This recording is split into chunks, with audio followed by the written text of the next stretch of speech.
ಪ್ರಭಾಕರ 3 ದಿನವಾಯಿತು ಮನೆ ಬಿಟ್ಟು. ಅಂದು ಹೋದವನು ಇಲ್ಲಿವರೆಗೂ ಆದರೂ ಮನೆಗೆ ಬರ್ತಾ ಇಲ್ಲ. ಹೇಗಿದ್ದಾನೋ ಹೇಗಿಲ್ವೋ ಭಗವಂತ. ಅವನ ಕಷ್ಟ ಪಡೋದು ನೋಡಿದ್ರೆ ನನ್ನ ಕರುಳು ಕಿತ್ತು ಬಂದಂಗಾಗುತ್ತೆ. ಆದಷ್ಟು ಬೇಗ ಅವನೊಂದು ಕೆಲಸ ಅಂತೆ ಸಿಕ್ಕರೆ ಸಾಕು.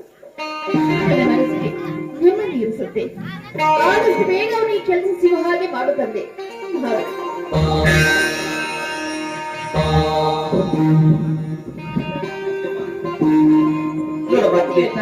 ಈಗ ತಾನೆ ಬದ್ದೆಮ್ಮ, ಇವತ್ತು ನಿನಗೊಂದು ಸಂತೋಷದ ಸುದ್ದಿಯನ್ನು ತಿಳಿಸಲೆಂದೇ ನಾನು ಓಡೋಡುವುದರ ಮಾತಿಗೆ. ಅದೇನಪ್ಪ? ಅದೇ ಅಂದ್ರೆ ಇಲ್ಲಿವರೆಗೆ ನನಗೊಂದು ನೌಕರಿ ಸಿಗಲಿ ಎಂದು ದಿನಾಲು ಆ ದೇವಿಯಲ್ಲಿ ಕೇಳಿಕೊಳ್ತಿದ್ದಿಲ್ಲಮ್ಮ ವರವನ್ನು. ಆ ದೇವಿ ಇವತ್ತು ನನ್ನ ಮೇಲೆ ಕರುಣೆ ತೋರಿ ಅತ್ತಿಗೆಮ್ಮ ತಾವು ಕಚೇರಿಯಲ್ಲಿ ಇವತ್ತು ನನಗೆ ಕ್ಲರ್ಕ್ ಎಂದು ನೌಕರಿ ದೊರಕಿದಮ್ಮ. ನನ್ನ ದಯದಿಲ್ಲ.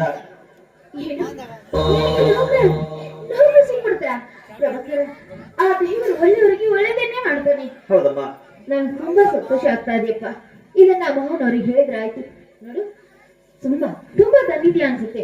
ಬಾ, ಒಳಗೆ ಏನಾದ್ರು ಊಟ ಮಾಡುವಂತೆ. ಇಲ್ಲ ಮಾತಿಗೆ, ಆ ದೇವರಿಗಿಂತ ಮೊದಲು ನೀನೇ ನನಗೆ ತಾಯಿ ಸ್ವರೂಪ ಆಗಿರುವಾಗ ಆ ದೇವರಿಗಿಂತ ಮುಂಚಿತವಾಗಿ ನೀನೇ ನನಗೆ ಆಶೀರ್ವಾದ ಮಾಡ.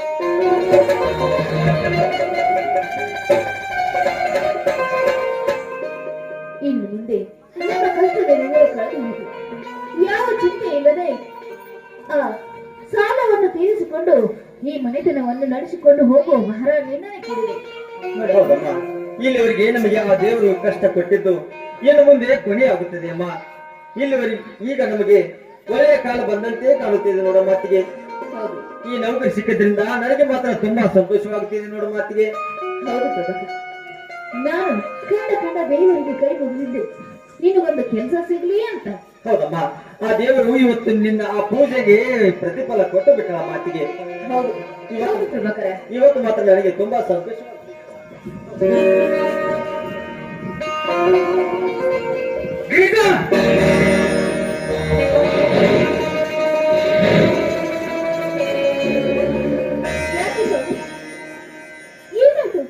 ಎಷ್ಟು ದಿನ ಕಣಬಸಲ ಆಟ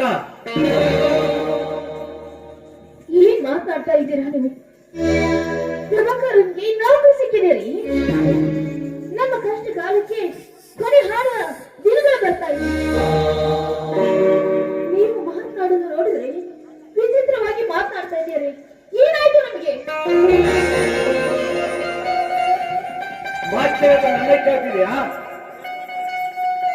ಇದೇನಲ್ಲ ನೌಕರಿ ಸಿಕ್ಕಿದ್ದಲ್ಲ ಎಂಬ ಸಂತೋಷದಿಂದ ಓಡಿ ಬಂದು ಈ ನನ್ನ ತಾಯಿ ಮನೆಯಲ್ಲಿ ಮಗು ಆಡುವಂತೆ ನನಗೆ ಆದ ಸಂತೋಷವನ್ನು ಹೇಳಿ ನನ್ನ ಅತ್ತಿಗೆಯನ್ನು ಸಂತೋಷ ಪಡಿಸಿದ ಹೊರತು ಬೇರೆ ಯಾವ ಕೆಟ್ಟ ಉದ್ದೇಶದಿಂದಲ್ಲ.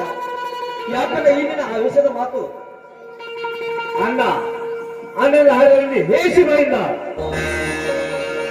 ನೀನಮ್ಮ ನನ್ನ ತಮ್ಮ ಒಂದೇ ತಾಯಿಯ ಮಕ್ಕಳೆಂದು ಅಕ್ಕತ್ತ ದೇಶದ ದೊಡ್ಡವರಾದ ಕೈಗೆ ನನ್ನ ಬಾಳ ಹಾಳು ಮಾಡಿ ಬಯಸಿದೆ ಆ ದೀಪ.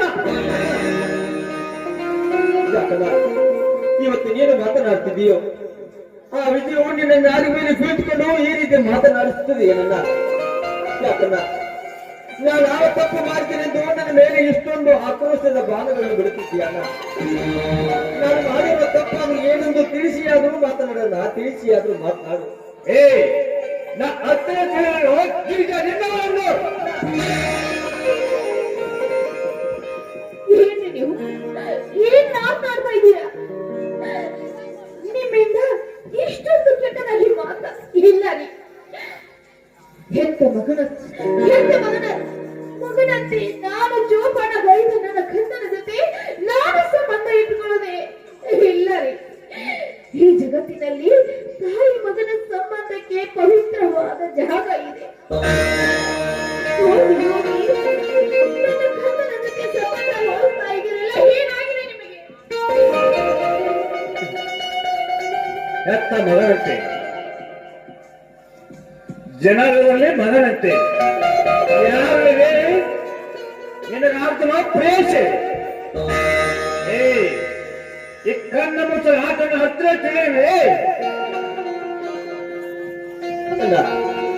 ಪ್ರತ್ಯಕ್ಷವಾಗಿ ಕಂಡರೂ ಪ್ರಮಾಣಿಸಿ ನೋಡಬೇಕೆಂಬ ಸತ್ಯ ನಿನಗೆ ತಿಳಿದೆ. ನನಗೆ ಬುದ್ಧಿ ಬಂದಾಗಿನಿಂದ ಹಿಡಿದುಕೊಂಡು ಈ ನನ್ನ ಅತ್ತಿಗೆ ನನ್ನ ತಾಯಿ ಎಂದು ತಿಳಿದು ದಿನ ಅವಳ ಪಾದ ಪೂಜೆ ಮಾಡುತ್ತಾ ಬಂದಿರು ನನ್ನ ತಾಯಿ ಮಗನ ಸಂಬಂಧ ಎಂತಹದ್ದೆಂದು ನಿನಗಾದರೂ ತಿಳಿದೇನಲ್ಲ ನನ್ನ ತಾಯಿ ಮಗನ ಹಾಗೆ ನಮ್ಮಿಬ್ಬರ ಮೇಲೆ ಇಷ್ಟೊಂದು ಘೋರವಾದ ಅಪೋದನೆ ಕೊಟ್ಟು ನಮ್ಮನ್ನು ಅಪರಾಧಿಗಳನ್ನಾಗಿ ಮಾಡಬೇಡ ನಾನು ನಿನ್ನ ಕೈ ಮುಗಿದು ಕೇಳ್ಕೊಳ್ತೇನೆ. ತಾಯಿ ಅಂತೆ ತಾಯಿ, ಜನರ ತಾಯಿ, ಯಾಕೆ ನಿನಗಾಗದ ಪ್ರೇಷೆ.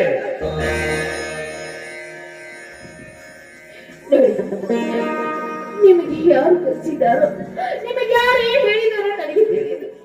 ಆದ್ರೂ ಈ ಜಗತ್ತಿನಲ್ಲಿ ತಾಯಿ ಮಗನ ನಡುವೆ ಸಂಬಂಧ ಕಟ್ಟಿದ್ದು ತಪ್ಪು ರೀ.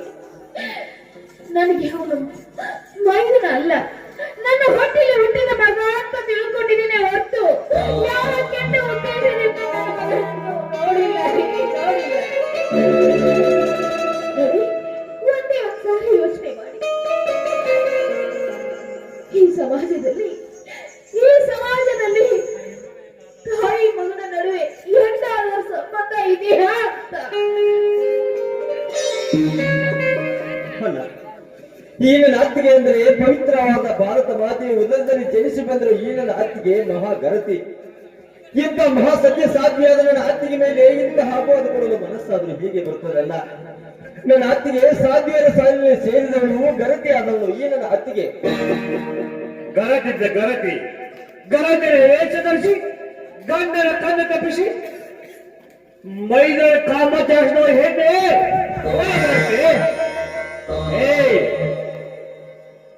ನನ್ನ ಯೋಜನೆಗಳ ನಿನ್ನ ಕಟ್ಟಿಕೊಂಡು ನಿನ್ನವನನ್ನು ನಮ್ಮ ಮನಸ್ಸಿಗೆ ತಿಳಿದಿರೋ ಹಾಗೆಯೇ ನಾವಿಬ್ಬರು ನಿರಪರಾಧಿಗಳು. ಆದ್ರೆ ಆ ವಿಧಿಯ ಕೈವಾಡಕ್ಕೆ ಸಿಲುಕಿ ನಮ್ಮಿಬ್ಬರನ್ನು ಅನುಮಾನಾಸ್ಪದವಾಗಿ ಕಂಡು ನಮ್ಮನ್ನು ಅಪರಾಧಿಗಳನ್ನಾಗಿ ಮಾಡಬೇಡ, ಅಪರಾಧಿಗಳನ್ನಾಗಿ ಮಾಡಬೇಡ. ಆಯ ಸ್ವರೂಪಿಯಾದ ಈ ನನ್ನ ಅತ್ತಿಗೆ ನಿರಪರಾಧಿಯ, ನನ್ನ ಅತ್ತಿಗೆ ನಿರಪರಾಧಿ. ಯಾವ ನಿರಪರಾಧಿ? ಇವ ನಿರಪರಾಧಿ. ನಿರಪರಾಧಿದ್ದ ಹೆಣ್ಣನ್ನು ಅಪರಾಧಿ ಮಾಡೋ.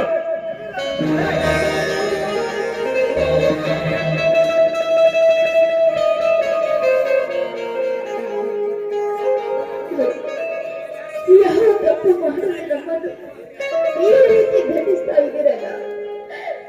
ನೋಡಿ, ನಿಮ್ಮ ಕಾಲು ಹಿಡಿದು ಕೇಳ್ಕೊತೀನಿ, ನಾನು ಯಾವ ತಪ್ಪು ಮಾಡಿಲ್ಲ ಏನ.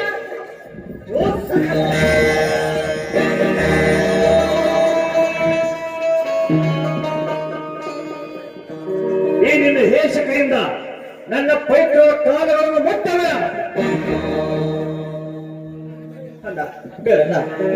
ಅನುಮಾನವನ್ನು ಭೂತಕ್ಕೆ ಆಸ್ಪದನ್ನು ಕೊಟ್ಟು ನಮ್ಮಿಬ್ಬರನ್ನು ಅಪರಾಧಿಗಳನ್ನಾಗಿ ಮಾಡುವುದಲ್ಲದೆಯೇ ಈ ಮನೆಗೆ ಕಳಂಕ ತಂದೊಡ್ಡದಿರಣ್ಣ, ಕಳಂಕ ತಂದೊಡ್ಡದಿರು. ನನ್ನ ಅತ್ತಿಗೆ ಎಂದರೆ ಸದ್ಯ ಸಾಧ್ಯವರ ಸಾಲಿನಲ್ಲಿ ಸೇರಿದಳು ನನ್ನ ಅತ್ತಿಗೆ. ನನ್ನ ಸಾಧ್ಯವರ ಶಾಪ ಬಹಳ ಕೆಟ್ಟದ್ದು, ಬಹಳ ಕೆಟ್ಟದ್ದು. ತಾಯಿ ಮಗನ ಸಂಬಂಧ ಎಂದದ್ದೆಂದು ನನಗಾದರೂ ತಿಳಿದೇನಣ್ಣ. ಬೇಡಣ್ಣ, ನಮ್ಮ ಮನಸ್ಸಿಗೆ ತಿಳಿದ ಹಾಗೆಯೇ ನಾವಿಬ್ಬರು ನಿರಪರಾಧಿಗಳು. ಒಂದು ವೇಳೆ ನಿನ್ನ ಕಣ್ಣಿಗೆ ಏನಾದರೂ ನಾವಿಬ್ಬರು ಅಪರಾಧಿಗಳಂತ ಕಂಡಿದ್ದರೆ ನೀನು ಕೊಡುವ ಶಿಕ್ಷೆಯನ್ನು ಅನುಭವಿಸಲು ನಾವು ಸದಾ ಸಿದ್ಧ ಇರ್ತೇವೆ. ಆದ್ರೆ ನಮಗೊಂದು ಈ ಮನೆಯಿಂದ ಹೊರ ಹೋಗುವಂತೆ ಮಾತ್ರ ಮಾತುಗಳನ್ನ ಆಡ್ಬೇಡಲ್ಲ.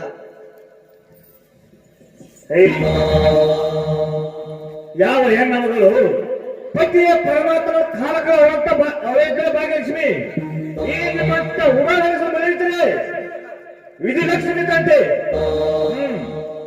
ಹೆಚ್ಚು ಹೊತ್ತು ನಿಲ್ಲಬೇಡರಿ. ಹೆಚ್ಚು ಹೊತ್ತು ನಿಂತರೆ ಘೋರ ಶಿಕ್ಷೆ ವಿಧಿಸಬೇಕಾದ ಎತ್ತರ.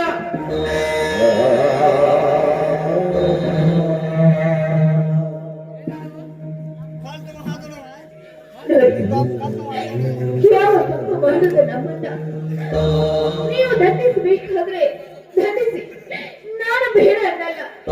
ಆದ್ರೆ ಯಾವುದೇ ರೀತಿ ಕೆಟ್ಟ ಸಂಬಂಧನ ನಮಗೆ ಕಟ್ಟಕ್ ಹೋಗ್ಬೇಡಿ, ಕಟ್ಟಕ್ ಹೋಗ್ಬೇಡಿ.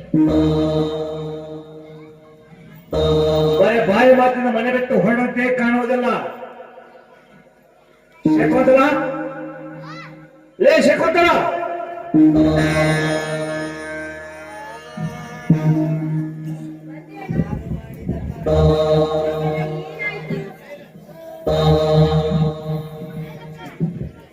ಅತ್ತಿಗೆ ಕೇಳಿದ್ರ? ನಿಮ್ಮ 10 ಚಿನ್ನ ಸರದ ವಿಷಯ ಏನು ಅಂದುಕೊಂಡು ಹೋದನು ಎಂದು ಮನೆಗೆ ಬಂದಿದ್ದಾರಲ್ಲ ಈ ನಿಮ್ಮ ಪ್ರೀತಿಯ ಮೈದುನ ಅದ್ಯಾವ ಸರ ತಂಗಿ? ಅಣ್ಣ ನಿಮಗೆ ವಿಷಯನೇ ಗೊತ್ತಿಲ್ಲ ಅಂತ ಕಾಣುತ್ತೆ. ಅತ್ತಿಗೆ ಹತ್ತಿರ ಚಿನ್ನ ಸರ ಇತ್ತಲ್ಲ ಅದನ್ನ ಹಾಕೊಂಡಿದ್ದೆ, ಹಾಕೊಂಡು ಬಿಚ್ಚಿ ಅತ್ತಿಗೆ ಗಂಟಲು ಇಟ್ಟಿದೆ. ಆ ಸರ ಈಗ ಕಾಣ್ತಾ ಇಲ್ಲಲ್ಲ, ಆ ಸರನ ನೀವೇ ತೆಗೆದುಕೊಂಡು ಹೋಗಿದ್ದಾನೆ ಮುಟ್ಟಾಳ. ಇಷ್ಟೆಲ್ಲ ಕುತಂತ್ರ ಮಾಡಿ ಗಂಡನ ಕಣ್ಣು ತಪ್ಪಿಸಿ ಮನೆ ಬಿಟ್ಟು ಓಡಿ ಹೋಗಬೇಕೆಂಬ ಪ್ರಯತ್ನ ಎಷ್ಟು ದಿನದಲ್ಲಿತ್ತು?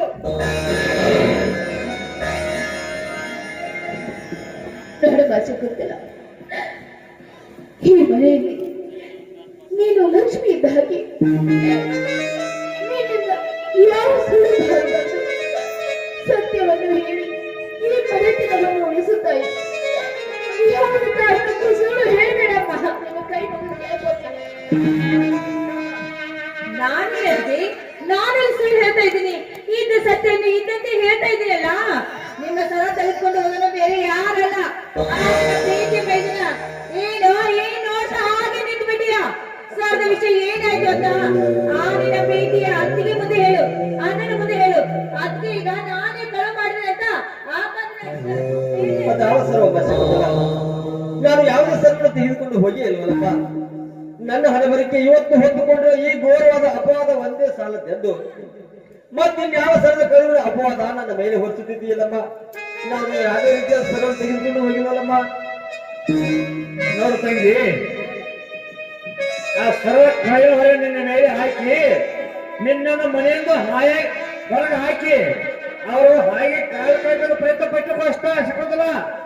ಏಕೆಂದರೆ ಅವರ ಮುಂದೆ ನೀನು ಇದ್ದರೆ ಅವರ ಸರಸ ಸಲ್ಲಪ್ಪಕ್ಕೆ ಆತಂಕ ಬರುವುದೆಂದು. ಅದಕ್ಕಾಗಿ ನಿನ್ನ ಮೇಲೆ ಸರ್ವ ಕಳವನ್ನು ಹೊರೆಯನ್ನು ನಿನ್ನ ಮೇಲೆ ಹಾಕುತ್ತಿದ್ದಾರೆ ಈ ಕಿಡಿಗೇಡಿಗಳು. ಶಕುಂತಲ, ನೀನು ಹೇಳಿದ ಮಾತ್ರ ಈ ಮನೆ ಉಳಿಯುವುದು. ಇಲ್ಲವಾದ್ರೆ ಈ ಮನೆ ಒಡೆದು ಚಿತ್ರವಾಗಿ ಹೋಗುತ್ತೆ ಅಮ್ಮ. ನೀನು ಸತ್ಯವನ್ನು ಮುಚ್ಚಿಟ್ಟರೆ ಈ ಮನೆತನವೇ ಸರ್ವನಾಶವಾಗಿ ಹೋಗುತ್ತೆ. ನೋಡು ತಾಯಿ, ನೀನು ನನಗೆ ಮಗಳಂತೆ ಇದ್ದೀಯ. ಆದ್ರೂ ನೀನು ಕಾರಣ ಕೇಳ್ಕೊತೀನಿ ಏನೋ ವಿಷಯ.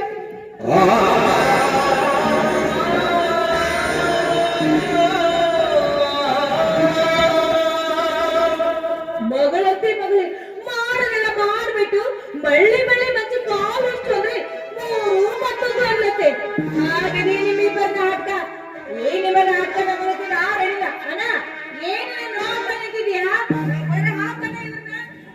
ತಂಗಿ? ನೋಡ್ ತಂಗಿ, ಇವರು ಬರೀ ಭಯ ಮಾತಿಂದ ಮನೆಬಿಟ್ಟು ಹೊರಗಂತ ಕಾಣೋದಲ್ಲ, ಒಳಗಿದ್ದ ಬಾರ್ಗಳು ತೆಗೆದುಕೊಂಡು ಬರೋದು. ನಾಲ್ಕು ಬಾಕಿ ಅಂತಾರೆ ಮನೆ ಬಿಟ್ಟು ಹೋಗೋದು. ಸ್ವಲ್ಪ ತೆಗೆದುಕೊಂಡು ಬರ್ತೀನಿ. ಆಯ್ತು, ಹೋಗು. ನೀನು ಯಾವ ಶಿಕ್ಷೆಯನ್ನು ಕೊಟ್ಟರೂ ಅದನ್ನು ಅನುಭವಿಸಲು ನಾವು ಸದಾ ಸಿದ್ಧ ಇರ್ತೀವಿ. ಆದ್ರೆ ನಿರಪರಾಧಿಯಾದ ನಮ್ಮಿಬ್ಬರ ಮೇಲೆ ಅಪರಾಧದ ಹೊರೆಯನ್ನು ಕೊಟ್ಟು ಆ ಪಾಪದಲ್ಲಿ ನೀನು ಮುಳುಗದಿರು. ಯಾಕಂದ್ರೆ ನನ್ನ ಅತ್ತಿಗೆ ನಿರಪರಾಧಿಯಾದ ಹೆಣ್ಣು. ತಾಯಿ ತನ್ನ ಭಾಗ್ಯವನ್ನು ಕರುಣಿಸಿದ ಈ ನನ್ನ ಅತ್ತಿಗೆಗೆ ಇಷ್ಟೊಂದು ದೊಡ್ಡ ಅಪವಾದನ ಕೊಡುವ ನೀನು ಈ ಪಾಪವನ್ನು ಎಲ್ಲಿ ಕಲಿತೀವೋ ನನಗೆ ತಿಳಿತಾ ಇಲ್ಲ. ಬೇಡಣ್ಣ, ನನ್ನ ಅತ್ತಿಗೆಯನ್ನು ಮಾತ್ರ ಈ ಮನೆಯಿಂದ ಹೊರ ಹಾಕ್ಬಿಡ. ನಾನೆಲ್ಲ ಕೈ ಮುಗಿದು ಕೇಳಿಕೊಳ್ತೇನೆ. ಅತ್ತಿಗೆ ನೋಡಿದೇನಮ್ಮ, ನನಗೆ ನೌಕರಿ ಸಿಕ್ಕ ಸಂತೋಷದ ಸುದ್ದಿಯನ್ನು ನಿನಗೆ ತಿಳಿಸಲೆಂದು ಬಂದರೆ ನಮ್ಮಿಬ್ಬರಿಗೆ ಒದಗಿ ಬಂದಿದ್ದಮ್ಮ ಇವತ್ತು ಈ ಪರೀಕ್ಷೆಯ ಕಾಲ.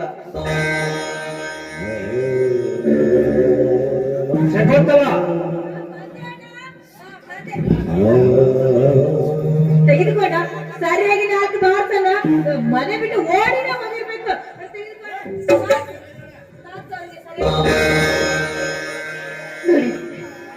ನನಗೆ ಬೇಕಾದ್ರೆ ಎಷ್ಟು ಬೇಕೋ ಅಷ್ಟು ಹೊಡೀರಿ. ಆದ್ರೆ ಪ್ರಭಾಕರ್ ಮಾತ್ರ ಹೊಡೆಕ್ ಹೋಗ್ಬೇಡ್ರಿ. ನೀವು ಕೈ ಹೋಗಿದ್ದೀನಿ.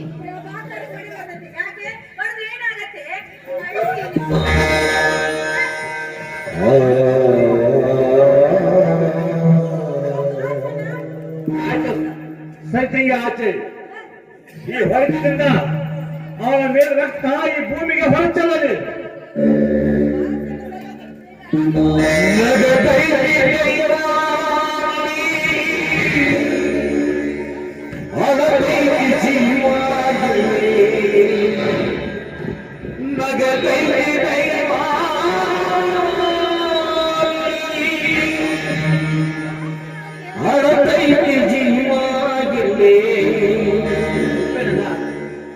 ನನ್ನ ಆತಿಗೆ ಮೇಲೆ ಮಾತ್ರ ಕೈ ಮಾಡಬೇಡ.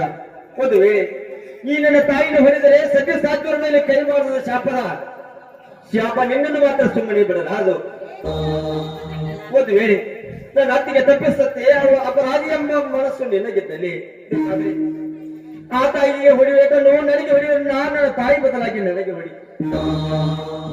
ಯಾಕೆ ಅವರಿಗೆ ಬಿದ್ದ ದಿನ ನಾವು ನಿನಗೆ ಹಾಕುತ್ತದೆ ಆಗಲಾದೇನು ಬಂತು. ದಿನನಿತ್ಯ ನಿನಗ ಸಿಹಿ ಊಟನ ಬಡಿಸುತ್ತೇವೆ, ಅದನ್ನು ಹೇಗೆ ಸಹಿಸಲಾಗಿತ್ತು. ಹಾಗಾದರೆ ನಿನಗೆ ಕೈ ಮಾಡಿ ಕಲಿಸಿದೆ, ಹಾಗಾದರೆ ಅನುಭವಿಸುವ ಶಿಕ್ಷೆಯನ್ನು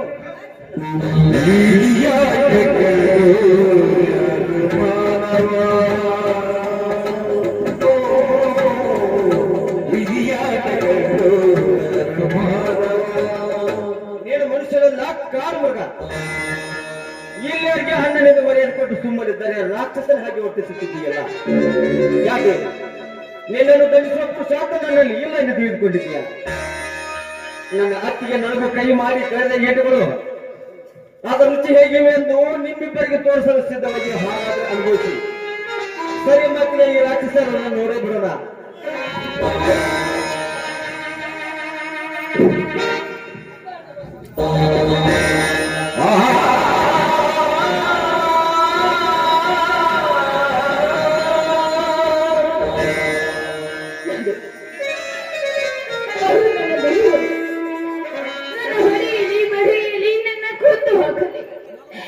ನನ್ನನ್ನು ದಂಡಿಸುವ ಹಕ್ಕು ಅವರಿಗಿದೆ. ಅದು ಬಿಟ್ಟು ನಿಮ್ಮ ನನಗೆ ಹೊಡೆಯುವುದು ನನ್ನಿಂದ ನೋಡುವುದಕ್ಕಾಗುವುದಿಲ್ಲ. ಈ ಮನೆಯಲ್ಲಿ ನನಗೆ ಸಾಧವಿಲ್ಲ. ಈ ಮನೆಯಲ್ಲಿ ಅವರು ಸಂತೋಷವಾಗಿ ಇರಲಿ. ಈ ಮನೆ ಬಿಟ್ಟು ದೂರ ಹೋಗೋಣ. ಮತ್ತೆ ಸುಮ್ಮನಾದೆ. ಮೇಲಿಟ್ಟಿದ ಕೈ ಕೆಳಗೆ ಮತ್ತೆ ಕೀಳಿಸಿದೆ.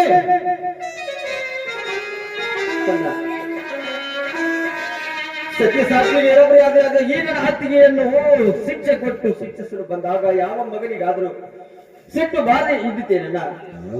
ಆವೇಶದಲ್ಲಿ ನಾನೇನಾದ್ರೂ ತಪ್ಪನ್ನು ಮಾಡಿದರೆ ನೀನೇ ಶಿಕ್ಷಿಸಬೇಡಣ್ಣ. ನೋಡಣ್ಣ, ನಮ್ಮನೆಯನ್ನು ಮನೆ ಬಿಟ್ಟು ಹೊರ ಹಾಕಿದ್ದೇನು ನಿಜ.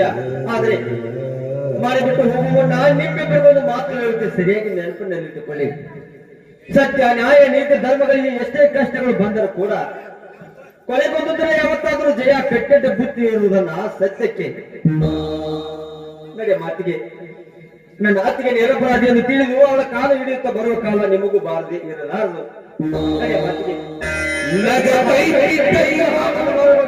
ಹೊಟ್ಟುಕೊಂಡು ಈ ಮನೆಯಲ್ಲಿ ಇರುವುದಕ್ಕಿಂತ ನಡೆಯುವ ಪ್ರಪಂಚ ವಿಶಾಲವಾಗಿದೆ. ಹೇಗಾದರೂ ನಿನ್ನ ತಾಗಿಂತ ಹೆಚ್ಚಾಗಿ ಜೋಪಾನ ಮಾಡುತ್ತೇನೆ. ಇಲ್ಲಿವರೆಗೆ ನಮಗೆ ನೆರವು ಕೊಟ್ಟು ಕಾಪಾಡಿ ಈ ಮನೆಗೆ ಬಂದು ಅತ್ತಿಗೆ ಕೊನೆ ನಮಸ್ಕಾರವನ್ನು ಮಾಡಿ ಈ ಮನೆಯಿಂದ ಹೊರಗೊಂಡು ನಡೆಯಮ್ಮ.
ಅಣ್ಣ ನನಗೆ ಮೊದಲೇ ಈ ಎಲ್ಲ ವಿಷಯ ಗೊತ್ತಿತ್ತಲ್ಲ.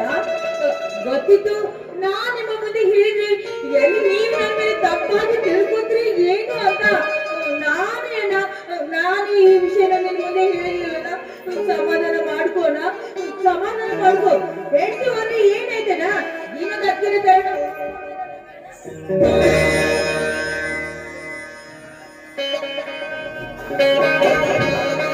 ಅಯ್ಯೋ ವಿಧಿ, ಬಡತನ ಒಂದೇ ಸಾರಬಾರದೆಂದು ನನ್ನ ಹೆಂಡತಿಯನ್ನು ಮಾನಗೆಟ್ಟ ಮಾಡಿದ ನನ್ನ ತಂದೆ.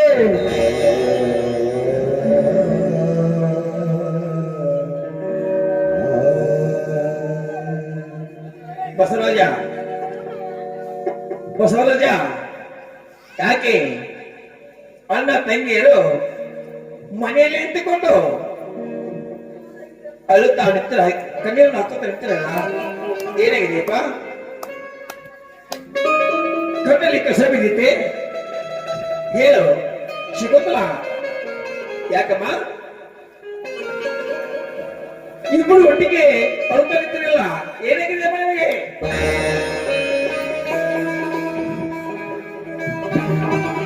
ಬಸವರಾಜ, ಯಾಕೆ ಮಗು ಹೊಲದ ಕೆಲಸಕ್ಕೆ ಹೋಗಲಿಲ್ಲ? ಅಣ್ಣ ತಂಗಿಯ ಬಳಿ ನಿಂತುಕೊಂಡು ಕಣ್ಣೀರು ಸುರಿಸುತ್ತಾ ತುಂಬಿದ ಬಳಿ ನಿಂತುಕೊಂಡ್ರಲ್ಲ ಮಗು, ಏನಾಗಿದೆಯಪ್ಪ? ಹೇಳು.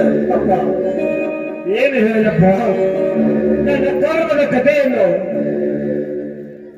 ಅಂದ್ರೆ ನನ್ನ ನೀರಿನಲ್ಲಿ ನಿಂತು ಕೊಟ್ಟುಕೊಂಡು ನೀರು ಕುಡಿದಂತಾಗಿದಪ್ಪ ನನ್ನ ಪರಿಸ್ಥಿತಿ.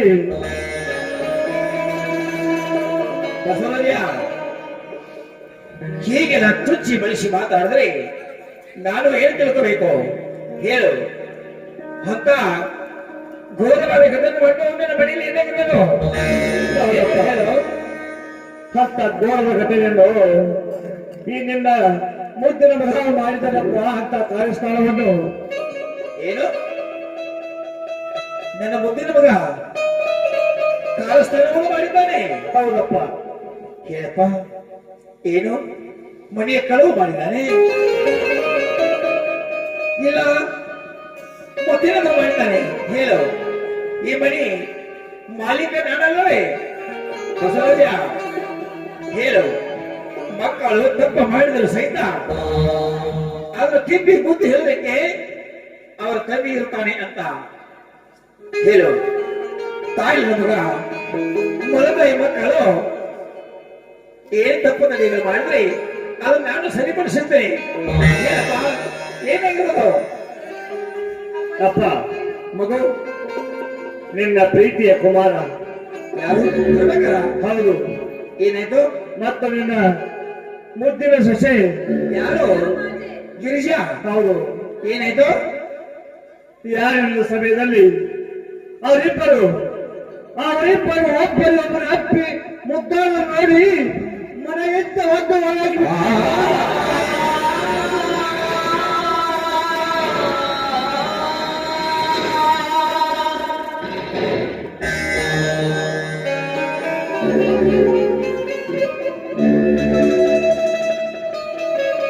ಬಸವರಾಜ, ಏನ್ ವಿಷಯ ಮಾತನಾಡಬೇಕಾದ್ರೆ ಎತ್ತಲಿಂದ ಮಾತನಾಡು. ನನ್ನ ಸುಶಿಯು ಇಂಥ ಹೀನ ಕಾರ್ಯಕ್ಕೆ ಜಾರವಳೆ. ಸಾಧ್ಯವಿಲ್ಲ, ಸಾಧ್ಯವಿಲ್ಲ. ಈ ಮಾತನ್ನು ನಂಬೋದಿಲ್ಲ. ನನ್ನ ಶಶಿಯು ಹೇಮರಡ್ಡಿ ಮಲ್ಲಮಣ್ಣು ಕರೆದೆ, ಮಾಸತಿ ಅನಸೂಯೆಂದೆ, ರಾಮನ ಹೆಂಡತಿ ಸೀತೆ ಎಂದೆ. ಅದನ್ನೆಲ್ಲ ಬಿಟ್ಟು ಇಂಥ ಪುಣ್ಯಕ್ಷೇತ್ರ ಗ್ರಾಮದಲ್ಲಿ ನನ್ನ ಶಶಿಯು ಜಾರಿಣಿ ಎಂದು ಕರೆದಿಲ್ಲ. ನೀನು ಪ್ರತ್ಯಕ್ಷ ಕಂಡೇನೋ ಅವರೆಬ್ಬರು ಬಂದವನು. ಅಪ್ಪ, ಕಿವಿ ಕಟ್ಟು ಕೇಳಿ ಕನ ತುಂಬ ನೋಡಿ ಅವರಿಬ್ಬರ ಸಂಲಾಪದ ಆಟವನ್ನು.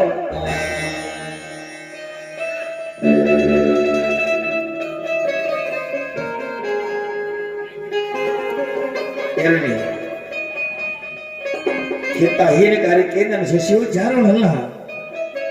ಇದರಲ್ಲಿ ಯಾವ್ಯಾವುದು ಒಂದು ಮೋಸದಂತೆ ಕಾಣುತ್ತದೆ. ಇರಲಿ, ಪ್ರತ್ಯಕ್ಷ ಕಾಣಲಾರೆ ದುಡುಕಬಾರದು. ಕಾದ ನೋಡೋಣ. ಬಸವರಾಜ ಆ ವಿಷಯವನ್ನು ಹೇಳಿದ ತಕ್ಷಣವೇ ನನ್ನ ಕರಳು ಕಿತ್ತು ಹಾಕಿದಂತೆ ಆಗುತ್ತದೆ. ಕೆತ್ತ ಕರಳು ಕೇಳಬೇಕಲ್ಲೋ. ನನ್ನ ಮುತ್ತಿನ ಸೊಸೆಯು ಪ್ರೀತಿಯ ಮಗ ಅವರನ್ನು ಹೊಡೆದು ಎಲ್ಲಿವರೆಗೆ ಹೋಗಿಬಿಟ್ಟು ಬಂದಿಯೋ ಬಸವರಾಜ? ಇಲ್ಲಿ ಬಂದೇ ಒಂದು ಸಲ ಅದು ನೀನು ಕರ್ಕೊಂಡು ಬಾ ಅಂದ್ರೆ ಮಾತ್ರ ಅವರನ್ನು ಅಲ್ಲಿವರೆಗೆ ಹೋಗಿ ಅವರನ್ನು ಬುದ್ಧಿ ಮಾತು ಹೇಳಿ ಮನೆಗೆ ಕರೆದುಕೊಂಡು ಬರಲೇನೋ ಬಸವರಾಜ? ಮನೆಗೆ ಕರೆದುಕೊಂಡು ಬರಲೇನೋ?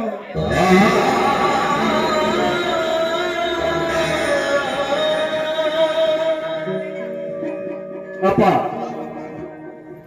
ನೀವು ಅವರನ್ನು ಒಂದು ವೇಳೆ ಕರ್ಕೊಂಡು ಬರುವುದಾದ್ರೆ ನೀವು ಹೋಗಿ ಕರ್ಕೊಂಡು ಬರುವುದಾಗಿ ಈ ನಿನ್ನ ಮಗನ ಪ್ರಾಣ ನಿನ್ನ ಕೈಗೆ ಮಾತ್ರ ಸಿಗುತ್ತಪ್ಪ.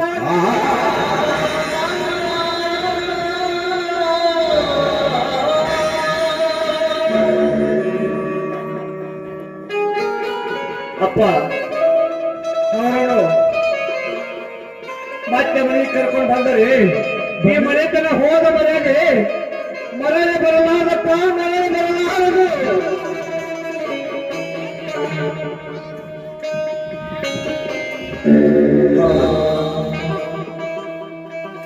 ಮನೆಯ ಮಾನ ಹೋದರೆ ಮರಳಿ ಬರಲಾರದು. ನೀನು ಹೇಳ್ತಾರೆ ಮಾತು ನಿಜವಿದೆ. ಇರಲಿ, ಅವರು ಮಾಡಿದ ಫಲವು ಅವರೇ ಉಣ್ಣುತ್ತಾರೆ. ಅವರು ಮಾಡಿದ ಹೀನ ಕರ್ತವ್ಯವನ್ನು ನಿಜವಾದರೆ ಅವರೇ ಉಣ್ಣುತ್ತಾರೆ. ಬಸವರಾಜ, ಯೋಚನೆ ಮಾಡಬೇಡಪ್ಪ. ಆ ದೃಶ್ಯವನ್ನು ನೋಡಿ ತೆರಿಗೆ ಬೇಜಾರು ಮಾಡಿಕೊಂಡು ಮನೆಯಲ್ಲಿ ಸಿದ್ಧಿಸುತ್ತಾ ಕುಳಿತುಕೊಳ್ಳಬೇಡ. ಇಲ್ಲಿ ಪುಣ್ಯಕ್ಷೇತ್ರ ಗ್ರಾಮದಲ್ಲಿ ದುರ್ಗಾ ಮಾತೆ ಜಾತ್ರೆಗಳಿವೆ. ಆ ತಾಯಿ ಸನ್ನಿಧಿಗೆ ಹೋಗಿ ಆ ತಾಯಿ ದೇವಸ್ಥಾನ ಕಡೆ ಹೋಗಿ ದೇವಸ್ಥಾನ 5 ಸುತ್ತು ಹಾಕಿ ಆ ತಾಯಿ ದರ್ಶನ ತೆಗೆದುಕೊಂಡು ಬಾರಪ್ಪ. ಮನದಲ್ಲಿ ಹೊತ್ತನ್ನು ಸ್ವಲ್ಪ ಕಡಿಮೆ ಆಗಬಹುದು. ಅಷ್ಟು ಮಾಡು ಬಸವರಾಜ. ಆಯ್ತಪ್ಪ, ನೀ ಹೇಳಿದಾಗೆ ನಾನು ಹೊರಡ್ತೇನೆ. ಹೋಗಿ ಬಾ ಪ್ರಭಾಕರ.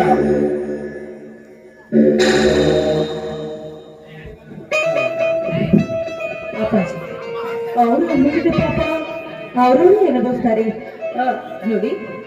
ಪಾಪ ಯಾರು ಮಾಡಿದಾರೋ ಅವ್ರಿಗೆ ದೇವರು ಸರಿಯಾದ ಶಿಕ್ಷೆಯನ್ನು ವಿಧಿಸ್ತಾರೆ. ಅಮ್ಮ,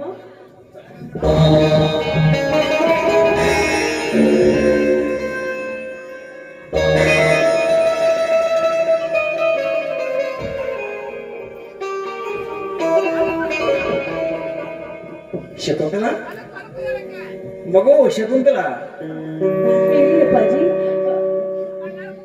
ನೀನು ನನ್ನ ಮಗಳು ತಾನೆ? ಇದೇನಪ್ಪ ಕೇಳ್ತಾ ಇದ್ದಲ್ಲ ನೀವು? ನಾನ್ ನಿಮ್ ಮಗಳೇ ಅಲ್ವಾ? ಹೌದಲ್ವಾ? ನೋಡು, ಯಾವ ಮನೆ ಹೆಣ್ಣು ಮಗಳಾಗಲಿ ಯಾವ ಮನೆ ಗಂಡು ಮಕ್ಕಳು ಆಗಲಿ ಹೆತ್ತ ತಾಯಿಯವರ ಮುಂದೆ ಹೆತ್ತ ತಂದೆಯವರ ಮುಂದೆ ಸೋಲು ನುಡಿಬಾರದು. ನಾನು ನಿನ್ನನ್ನು ಮಾತು ಕೇಳಲು ಪ್ರಯತ್ನ ಪಟ್ಟಿದ್ದೇನೆ. ತಾಯಿ, ಸತ್ಯವನ್ನೇ ನುಡಿಬೇಕಮ್ಮ, ಅಸತ್ಯವನ್ನೇ ನುಡಿಬಾರದು ತಿಳಿತೆ. ಕೇಳಲಿಲ್ಲಮ್ಮ? ಧಾರಾಳವಾಗಿ ಕೇಳ್ಬೋದು ಅಪ್ಪಾಜಿ. ನಿನ್ನ ಅತ್ತಿಗೆ ನಿನ್ನ ಸಣ್ಣ ತಮ್ಮ ಮನೆಯಲ್ಲಿ ಯಾರು ಇಲ್ಲದಾಗ ಅವರು ಒಬ್ಬರಿಗೊಬ್ಬರು ಅಬ್ಬಿಕೊಂಡಿದ್ದು ಕಣ್ಣಾರ್ಲಿ ಕಂಡೀನಮ್ಮ. ಏನಪ್ಪ ಈ ಕೇಳ್ತಿದ್ದೀರಲ್ಲ ನೀವು? ನಾನು ನನ್ನ ಕಣ್ಣಾರೆ ನೋಡಿದ್ದೀನಿ, ಕಿವಿಯರಿಂದ ಅವ್ರು ಆಡೋ ಮಾತನ್ನು ಸಹ ಕೇಳಿದ್ದೀನಿ ಅಪ್ಪ. ನಾನೇ ನಿಮ್ಮ ಮುಂದೆ ವಿಷಯ ಹೇಳ್ಬೇಕು ಅಂತ ಮಾಡಿದೆ, ಆದ್ರೆ ನೀನು ಅಣ್ಣ ಎಲ್ಲಿ ನಮ್ಮ ಮೇಲೆ ತಪ್ಪಾಗಿ ತಿಳ್ಕೋತೀರಿ ಅಂತ ನಾನೇ ಆ ವಿಷಯನ ನಿಮ್ಮಿಂದ ಮುಚ್ಚಿಟ್ಟು ಬಿಟ್ಟೆ ಅಪ್ಪಾಜಿ. ದಯವಿಟ್ಟು ತಪ್ಪನ್ನು ಕ್ಷಮಿಸಿ ಬಿಡಿ ಅಪ್ಪ. ನಿಜ ನನ್ನ ಮಗಳು ಎಂಥವಳು ಅಂತ ನನ್ನ ಮನಸ್ಸಿಗೆ ಗೊತ್ತು. ನೀ ಯಾವ ಕಾಲಕ್ಕೂ ಸುಳ್ಳು ನುಡಿದಿಲ್ಲ. ಹೌದು, ಸುಳ್ಳು ನುಡಿಯುವುದಿಲ್ಲ. ಕರೆ ಅಂತೂ ಜಲದಲ್ಲಿ ಗೊತ್ತೇ ಇಲ್ಲ. ಹಾಗೆಲ್ಲವ ಮಾತು. ನೀನು ಸತ್ತಿದೆ ಅಂತ ಹೇಳ್ತೀನಲ್ಲ. ಇರಲಿ ಅಮ್ಮ. ಶಕುಂತಲ, ಯಾಕೋ ಗಂಟಲಾಗಿ ಬರ್ತಾ ಇದೆಯಮ್ಮ. ಒಳಗಡೆ ಹೋಗಿ ಸ್ವಲ್ಪ ಕಾಫಿ ಮಾಡ್ಕೊಂಡ್ ಬರ್ತೀನಮ್ಮ. ಸರಿಯಪ್ಪ, ಕಾಫಿ ತೆಗೆದುಕೊಂಡು ಬರ್ತೀನಿ, ಸ್ವಲ್ಪ ಇರಿ. ಬೇಗನೆ ಬಂದ್ಬಿಡಮ್ಮ.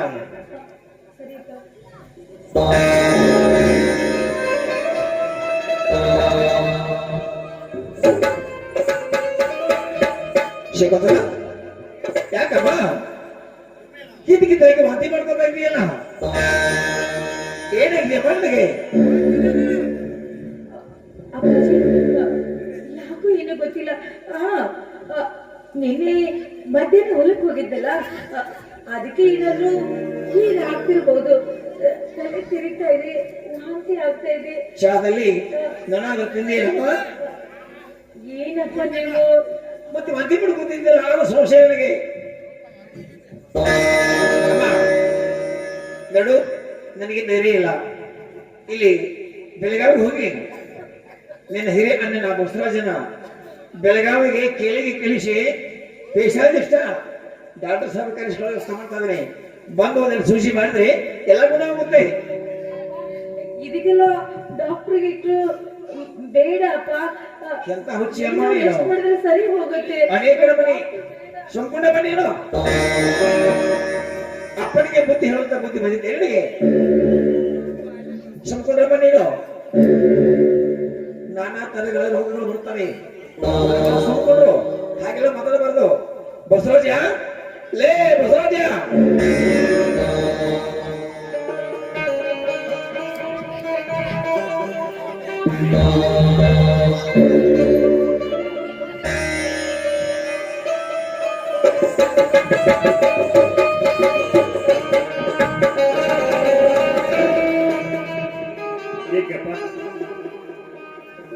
ನಿನ್ನ ತಂಗಿ ಮೈಲು ಸರಿಲ್ಲ, ಒಳಗಡೆ ಹೋಗಿ ಸ್ವಲ್ಪ ಕಾಫಿ ಮಾಡ್ಕೊಂಬರಮ್ಮ ಅಂತಂದೆ. ಕಾಫಿ ಮಾಡ್ಕೊಂಡ್ ಬರೋ ಅಷ್ಟರಲ್ಲಿ ವಾಂತಿ ಮಾಡ್ಕೊಂಡಾದ್ರೆ ಅದು ನನಗೆ ತಿಳಿದಂತೆ ಆಗಿತ್ತೆ. ಮಗು ಬೆಳಗಾವಿಗೆ ಹೋಗಿ ಆ ಕೇಳಿ ಅಂತ ದವಾಖಾನೆ ಇದೆಯಲ್ಲ, ಅಲ್ಲಿ ಹೋಗಿ ಬಾಂಬೆ ಡಾಕ್ಟರ್ ಇರ್ತಾರೆ, ಚಲೋ ಸ್ಪೆಷಲಿಸ್ಟ್ ಡಾಕ್ಟರ್ ಕರ್ಕೊಂಡು ಕಾರ್ಗಡೆ ಕರ್ಕೊಂಡ್ ಬಂದ್ಬಿಡು. ಆಯ್ತಪ್ಪ, ಬಿಸಿಲಲ್ಲಿ ಹೋಗೋಣ ಕೇಳೋದಲ್ಲ, ಹೊರಗಡೆ ಬಿಸಿಲು ತೆಗೆಯುತ್ತಿದ್ದಾಳೆ. ನಾನು ಹೋದ್ರೆ ಹೇಳ್ತಾನೆ ಕಾರ್ಗಡೆ ಚಾಲು ಮಾಡು, ಹೋಗಿ ಸಾಹೇಬ್ ಕರ್ಕೊಂಡು ಬೇಗ ಬೇಗ ಹೋಗ. ಹೇಳಿ ಹೋಗಿ ಕರ್ಕೊಂಡು ಬರ್ತೇನೆ. ಆಯ್ತಪ್ಪ, ಆದಷ್ಟು ಬೇಗ ಬರ್ತೇನೆ. ನಿನ್ನ ಮಾತು ನಾನು ಕೇಳಲ್ಲ, ನನ್ನ ಮಾತು ನೀನು ಕೇಳಬೇಕು ಅಷ್ಟೇ. ಆಯ್ತಾಯ್ತಪ್ಪ, ಅವ್ರಿಗೆ ಹಠಮಾರಿ ಹೆಣ್ಣು ಮೊದಲೇ ಕೇಳೋದು ಇಲ್ಲ. ಆಯ್ತಲೇ ಅವರು ಬಡ್ಡಿ ಹಿಡಿದು 8 ತರ ಕೇಳ್ಬಿಡುವುದಿಲ್ಲ. ಹೌದಪ್ಪ, ಯಾಕಂದ್ರೆ ಅಪ್ಪನ ಬೆಳೆಸಿದ್ದೇನೆ, ಅದು ನನ್ನ ತಪ್ಪ, ಅದನ್ನೇನು ತಪ್ಪಪ್ಪ. ಹೌದು ಹೌದು, ಸಾರಿ ಕರ್ಕೊಂಡು ಆಯ್ತಪ್ಪ. ಬೇಗ ಕರ್ಕೊಂಬ. ಬಸವಯ್ಯ ಬಾಯ್. ಪೇಶಾದಿಷ್ಟ ಲೇಡೀಸ್ ಪೇಶಾದಿಷ್ಟ ಅಂತ ಆಯ್ತಪ್ಪ, ಬೋರ್ಡ್ ಹಾಕಿರ್ತಾರಲ್ಲ, ಆಯ್ತಪ್ಪ ಅಂತ ಸಾಹೇಬ್ ಕರ್ಕೊಂಬಾರು. ಆಯ್ತಪ್ಪ, ಬೇಗ ಬಂದ್ಬಿಡು. ಏನಿದೆ ಸ್ಪೆಷಲಿಸ್ಟ್ ಡಾಕ್ಟರ್ ತಗೋಬರ್ತಾನೆ. ಆಯ್ತಾಯ್ತು. ಆಯ್ತು.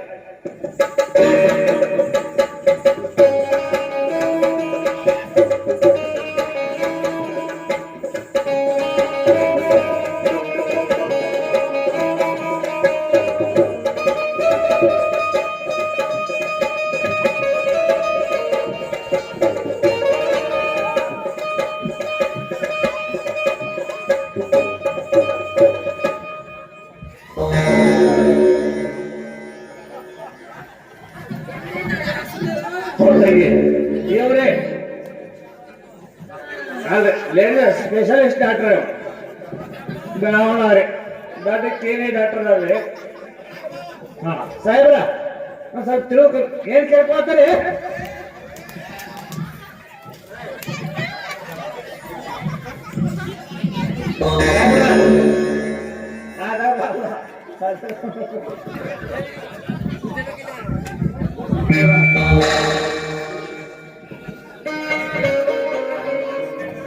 ಸಾಹೇಬ್ರ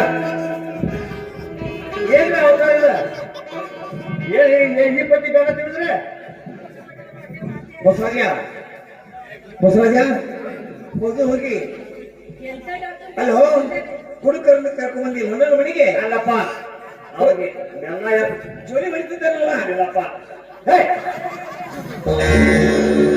ಸಾಹೇಬ್ರ ನನ್ನ ಪಪ್ಪ ರೀ ಅವ್ರಿಗೆಲ್ಲ ವರ್ಷ ಬರೋದು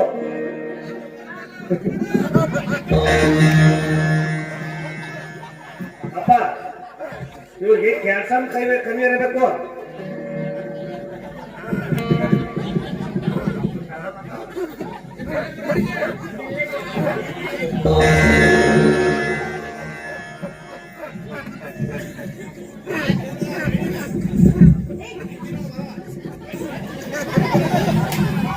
ಸರಿ ನಮಸ್ಕಾರ ಅಪ್ಪ ಎಲ್ಲ ಜಮೀನು ಮಾಡ್ಕೊಂಡು ಬಾಯಕಂಡಿ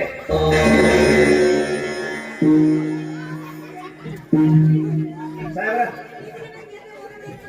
ಆದ್ರೆ ಅವ್ರ ಮೊದಲ ಕೂತ್ತಾರೆ ಬಾಳ್ರಿ ಸಾಹೇಬ್ರ ಅರ್ಜೆಂಟ್ ನಮ್ಮ ತಂಗಿಗೆ ಮೇಯಾಗ ಹುಷಾರಿದ್ರೆ ಒಟ್ಟ ಅವಸರ ತೊಗೊಂಡು ಬಂದ ಬಿಟ್ರ ಅವ್ರು ಸಾಹೇಬ್ರ ಸಾಹೇಬ್ರೆ ನಮಸ್ಕಾರ ಮಾತಾಡಿ ಮಾಡಿ ಇನ್ನೊಂದು 10 ಸಲ ಅಂತೇಳಿ 2 ರೂಪಾಯಿ 10 ಸಲ ತಮ್ಮ ಹೆಸರು ಯಾವ ನೀವು ನಮ್ಮ ಹೆಸರು ನಿಮ್ಮವ್ರು ಗೊತ್ತ್ರಿ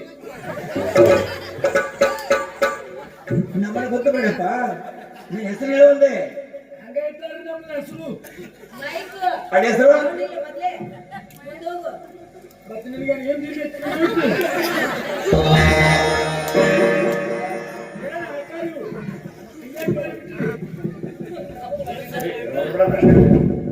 ಹಾ ಸಾಹೇಬ್ರೆ ಓಯ್ ಬೆಳಗಾವಿಯಲ್ಲಿ ಯಾವ ತಾವು KLE ಅವನ ಕೈಯ ಕಲ್ತಾವ್ರಿ ಕೇಳಿ ನನ್ನ BLD ಹೇಳಿ best ladies doctor best ladies ಹೇಗೆ ಸ್ಟಿಲ್ ಹಲಕ್ ಮಾತಾಡ್ಬಿಡುದಿಲ್ಲ ಅಪ್ಪ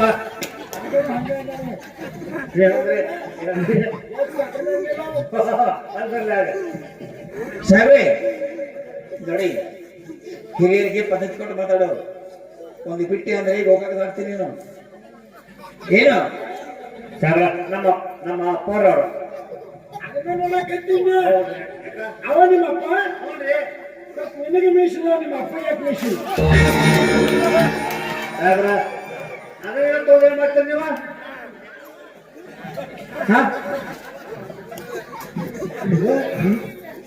ಅವಾಗ ಮೀಸ್ ಹುಟ್ಟಲ್ಲ ಅವನ ಮೀಸ್ ಬರೋದೇ ನೀವು ಹುಟ್ಟಿಯ ಏನ್ ಮಾತಾಡ್ತೀರಿ ಮೀಸಿಗೆ ಹುಟ್ಟದ ಕೆಲ್ಸಂದ್ರೆ ಗಂಡಸರಿಗೆ ಮೀಸ್ ಇರ್ತಾವ ಹೋಗ್ರಿ ನೋಡಲಿ ದೇಶಕ್ಕೆ ಹಚ್ಚಬೇಡ ನಿಮ್ಮವ್ರು ಎಲ್ಲಾದ್ರಿ ಸಾಹೇಬ್ರೆ ನೋಡಿ ಪುಣ್ಯಾತ್ಮ ನನ್ನ ಮಗಳಿಗೆ ಹುಷಾರಿಲ್ಲ ನನ್ನ ಮಗಳಿಗೆ ಮೈಯಾಗ ಹುಷಾರಿಲ್ಲ ಮೈಯಾಗ ಹುಷಾರ್ರಿ ಸಾಹೇಬ್ರ ಅಲ್ಲಿ ನಮ್ಮ ತಂಗಿ ಶಕುಂತಲ ಚಂದದವು ಆಯ್ತ್ರಿ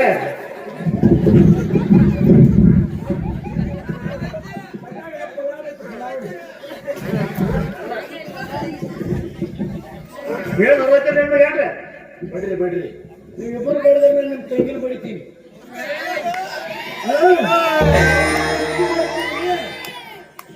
ಬಸವರಾಜ ನಾನು ಹೊಟ್ಟೆಲಿ ಹುಟ್ಟಿ ನೀನೇನು ಸ್ವಾರ್ಥಕ್ಕೆ ಮಾಡಲಿಲ್ಲಪ್ಪ ನೀನು ಅಲ್ಲೋ ಹನಿ ಹನಿ ಬಡ್ಕೊಂಡು ಹೇಳಿದೆ ಚಲೋ ಬೇಗ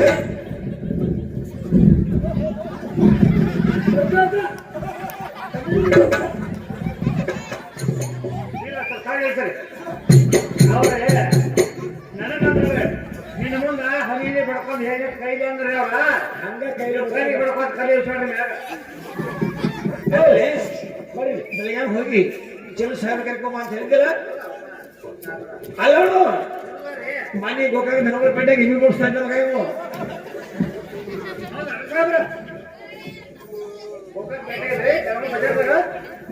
ನಿಜವಾಗ್ಲೂ ಹೇಳು ನೀ ಇನ್ನು ಕೊಡಿಸ್ತಾ ಇದ್ದೆ ಹೌದಿಲ್ಲ ಅದ್ರ ರಾಕ ಬಾಳ ಉಳಿತಾವ್ರಿ ಒಂದು ಕತ್ತಿ ಒಂದ್ 2 ಸಲ ಮಸದ್ರಿ 300 ರೂಪಾಯಿ ಐತ್ರಿ ಅದು ಮಾಡ್ತೀಯ ಅದು ಮಾಡ್ತಾರಣ್ಣ ದಾಟಕ್ಕೂ ಮಾಡ್ತೀಯ ಎಲ್ಲ ಬಂದಿರಿ ಅರೇ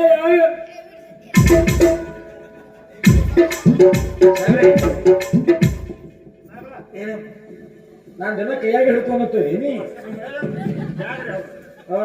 ನಾನು ಜೋಡ್ನೆ ಆಯ್ತಾಯ್ತು ನೋಡಿ ನನ್ನ ಮಗಳ ಸೂಜಿ ಮಾಡಿ ಆರಾಮಿಲ್ಲ ನಾ ಇಲ್ಲೇ ಕುಂತೀರಿ ನನಗೆ ಕೋರ್ಸ್ ನೀವು ಕಲ್ಸಂಕ ಅಂತೀರಿ ನಾ ಡಾಕ್ಟರ್ ಆದೀನಿ ಸುಮ್ಮನೆ ನಮ್ಮ ರೂಲ್ಸ್ ಅದಾವ ಅಷ್ಟು ಫಾಲೋ ಮಾಡಿ ನಾ ಮಾಡ್ತೀನಿ ಅದೇ ನಾನು ಸಾವೇ ಮಾಹಿತಿ ಇಟ್ಕೊಂಡ್ಬರ್ಕೊಂಡ ನೀನು ಸಾವೇ ನೋಡಿ ನಾ ಇಲ್ಲೇ ಕುಂತೀನಿಪ್ಪ ನಿಮ್ಮಂತ ವಿಶ್ವಾಸ ಇಲ್ಲ ಚೆಕ್ ಮಾಡಿ ನಾ ಇಲ್ಲೇ ಕುಂತೀನಿ ಇವನು ನನ್ನ ವಿಶ್ವಾಸ ಇಲ್ಲ ಇಲ್ಲ ಕುಂದಿರ್ತಿ ಯಾವ್ದಾನಿ ನಿಮ್ಮ ತಂಗಿಯವ್ರ ಮದುವೆ ಆಗೈತೇನು ತುಂಬ ಮಾಡ್ತೇನು ಭಾಳ ಮಾಡ್ತೇವೆ ಅವ್ರು ಮದುವೆ ಆಗಿಲ್ಲ ಆಗಿಲ್ಲ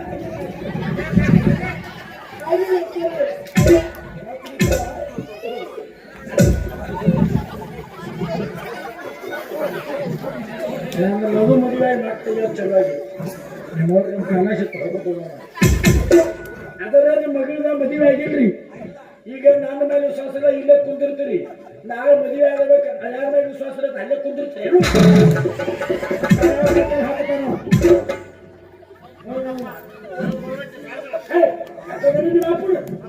ಅವ್ರು ಹೇಗೆ ಹೊಂಟಿರಿ ನೀವು ಸಾವ್ರೆ ಅಪ್ಪ ನಿಮ್ಮ ಅಪ್ಪನ ಕರ್ಕೊಂಬ ನಿನ್ನ ಬದಲು ಅವ್ನಿಗೆ ಸನ್ಮಾನ ಮಾಡಿ ಕಳಿಸ್ತೀನಿ ಚಲೋ ಮಕ್ಕಳ ಮಗಳ ಹಳದಿ ಅಂತ ಹೇಳಿ ಅವ್ನು ಸನ್ಮಾನ ಮಾಡ್ತೀನಿ ನಮ್ಮ ಅಪ್ಪನ ಹಡಿ ಅಂತೇಳಿ ಬಾಂಡ್ ಮಾಡ್ಕೊಟ್ಟಿನಿ ನಾನು ಮಿಸೇಜ್ ಹಚ್ಚಿದ್ದು